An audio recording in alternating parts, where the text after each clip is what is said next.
በአንድ ሳምንት ውስጥ 5 ፓውንድ ቀነሰች። ዲዛይነሯ ምን እየሆንሽ ነው? ብሉሚያ ወይስ አኖሬክሲያ በሽታ ይዞሻል ስትል ጠየቀቻት። እሷ ግን ክብሯንና ውበቷን ረስታ ምግቡን ትጎርስ ጀመር። ደንበኞችም ይሄን አይተው ተጸየፏት። ወደ መጸዳጃ ቤት ሄዳ የበላችውን ለማስበለስ ብትሞክርም ምንም ሊወጣላት አልቻለም። ከመጠን በላይ የከሳችው ቪቪያን በሌሊት ዶክተር ላው ጋር ሄዳ ትሉን እንዲያወጣላት ለመነች።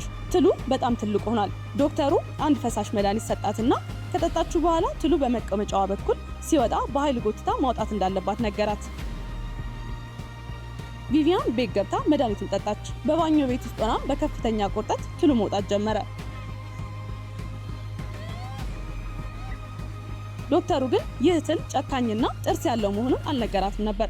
ባለ በሌላ አቅሟ ጎትታ አወጣችው። ነገር ግን ከሰውነቷ የወጣው ትል አዲስ ጉልበት አግኝቶ ተወርውሮ አይኗን ነከሳት። ቪቪያን ቀጭን ሆና ዝነኛ ለመሆን ስትል በህይወቷ ዋጋ ከፈለች። ከጥቂት ሰዓታት በኋላ ጓደኛዋ ሄዘር ልትጠይቃት መጣ። በባኞ ቤት ውስጥ ያለውን አስፈሪ ነገር አየች። ነገር ግን ያ ግዙፍ ትል ወዲያውኑ ተወርውሮ አንገቷን አነቃት። ለመተንፈስ አፏን ስትከፍትም ወደ ሆዷ ውስጥ ገባ። አሁን ሄዘር በሞዴሊንግ ዓለም ውስጥ አዲሷ ታዋቂና ተፈላጊ ኮከብ ሆናለች። የዚህ ገዳይ ትል ቀጣይ ሰለባስ ማን ይሆን?